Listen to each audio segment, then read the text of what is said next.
दो और सरकारी मुलाजमों को उपराज्यपाल मनोज सिन्हा ने बाहर का रास्ता दिखा दिया है। दोनों के ऊपर आरोप ये है कि ये आतंकी संगठनों के साथ मिले हुए थे, आतंकवादियों की मदद कर रहे थे, इसलिए इनको सरकारी मुलाजमत से बाहर धकेला जा रहा है।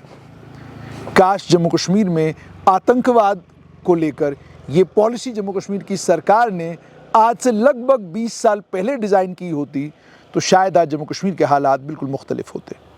लगभग 91 के करीब 91 सरकारी मुलाजिम सरकारी नौकरियों से बेदखल कर दिए गए सिर्फ इसलिए क्योंकि उनके ऊपर आरोप ये है कि वो या तो आतंकवादी संगठनों के साथ मिलकर काम कर रहे थे, या उनकी मदद कर रहे थे, या उन्होंने शरण देने का काम किया है, या उन्होंने उनका पैसा इधर से उधर उधर से इधर करने का काम किया है, या वो हवाला में इन्वॉल्व थे, या वो हथियार सप्लाई करने में इन्वॉल्व थे, या वो हथियार को एक जगह से दूसरी जगह पहुंचाने में शामिल थे। ये सभी आरोप इन सरकारी मुलाजिमों पर लगे हैं।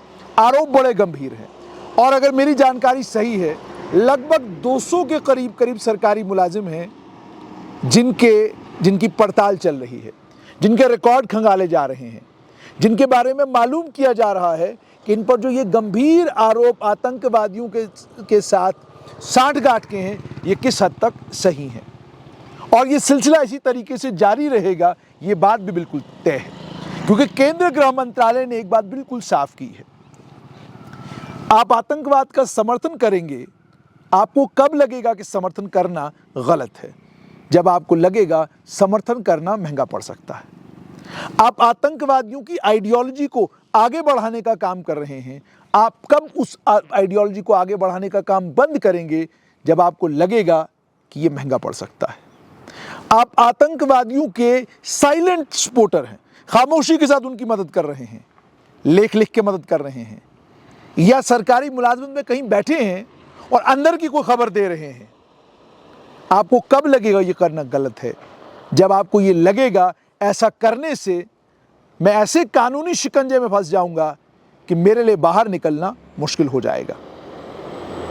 जब आपको ये सब महसूस होना शुरू होगा तो जाहिर सी बात है आप आतंकवाद से, अलगाववाद से, अलगाववादियों से सबसे दूर रहेंगे और अपने काम पर फोकस्ड रहेंगे। और आपको ये समझ आ जाएगा कि मैं जिस देश में हूँ, मेरी जिम्मेदारी मेरे देश के प्रति क्या है, ये आपको तब समझ आएगा। लेकिन आज से 20 साल पहले वाले जम्मू कश्मीर में अगर हम चले जाते हैं तो साफ तौर पर यह नजर आता है कि चाहे आप आतंकवाद के समर्थक थे, चाहे आप अलगाववाद के समर्थक थे, माहौल इस तरह का था जिस माहौल में आप आतंकवाद का समर्थन करते तो आपकी वाहवाही होती, आप अलगाववाद के समर्थक होते तो आपकी बड़ी इज्जत और आपकी बड़ी शान हुआ करती थी समाज में। और इसे इंसेंटिवाइज कौन कर रहा था? इसे इंसेंटिवाइज सरकारें कर रही थी अलग अलग तरीके से, मैं नहीं।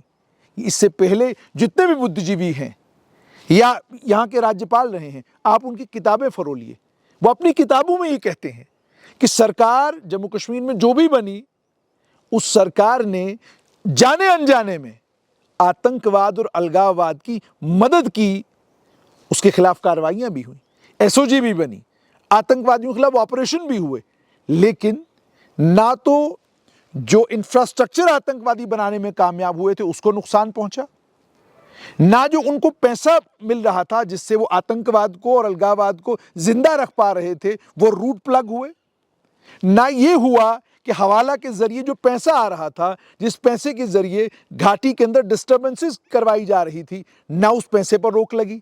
नतीजा ये निकला कि जिसको जैसे ठीक लगा वो वैसे चलता रहा। और आतंकवाद के समर्थक, अब जाहिर सी बात है जब एक 4th क्लास मुलाजिम यानी एक दफ्तर में जो एमटीएस के तौर पर काम कर रहा है, जब वो मुलाजिम आतंकवादियों के साथ मिला हुआ पाया जाता है, जब एक और एमटीएस हिजबुल मुजाहिदीन और लश्कर तैयबा के साथ खुल्लम खुल्ला चल रहा है, लोगों को उसके बारे में जानकारी है, तो वो कैसे हो पाया?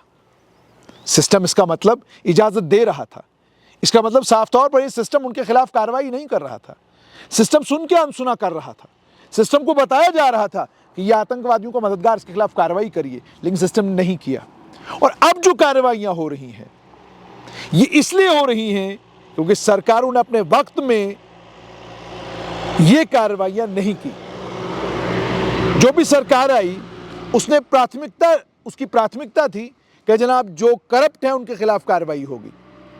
आपने करप्शन का जिनके ऊपर इल्ज़ाम लगा, एंटी करप्शन ब्यूरो में जिनके खिलाफ एफआईआर थी, आपने उन्हें सरकारी मुलाजमत से बाहर निकाला, प्रेस कॉन्फ्रेंसेस करी और प्रेस कॉन्फ्रेंस करके कहा कि हम बिल्कुल साफ हैं कि हम करप्शन बिल्कुल बर्दाश्त नहीं करेंगे। हुआ क्या? जितने लोगों को आपने सरकारी मुलाजमत से बाहर निकाला, करप्शन का इल्जाम जिनके ऊपर लगा हुआ था, वो सब सरकारी मुलाजमतों में वापस आए। आप किसी भी टॉप ब्यूरोक्रेट के खिलाफ कोई कार्रवाई नहीं कर पाए। आप एक भी आईएएस ऑफिसर का प्रोसिक्यूशन के लिए सैंक्शन डीओपीटी से नहीं ले पाए, अब तो केंद्रीय गृह मंत्रालय से लेना पड़ता है। तो नतीजा ये निकला, बड़े बाबुओं के खिलाफ कोई कार्रवाई नहीं हुई, लेकिन आपने जिनके खिलाफ कार्रवाई की अब वहां भी कामयाब नहीं हुए, वहां भी फेल हो गए। वो तमाम लोग सरकारी मुलाजमतों में वापस आ गए। तो मतलब आपका केस कमजोर था। लेकिन अब जब आप आतंकवाद के ऊपर जो प्रहार किया जा रहा है,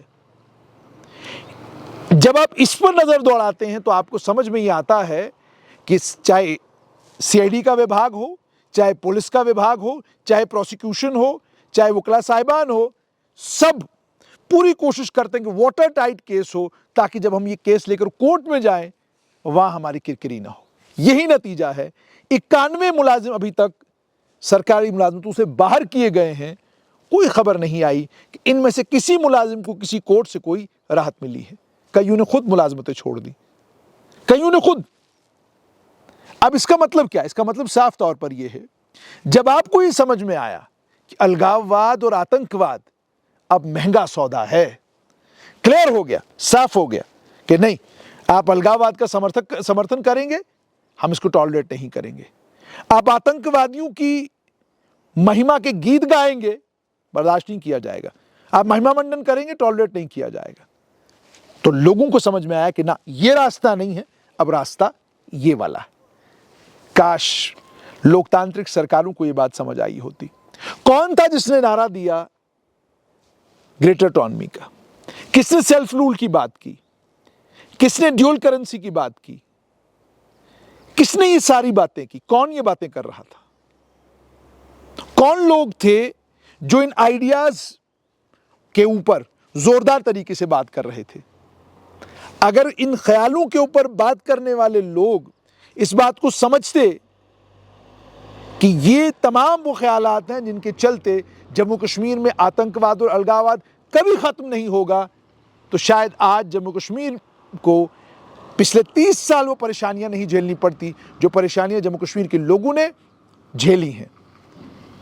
अब कम से कम एक बात बिल्कुल साफ है, राज्यपाल मनोज सिन्हा के इस कालखंड में एक बात तो बिल्कुल साफ हो गई है, आप आतंकवाद और अलगाववाद के समर्थक भी होंगे, फिर सरकारी भी होंगे।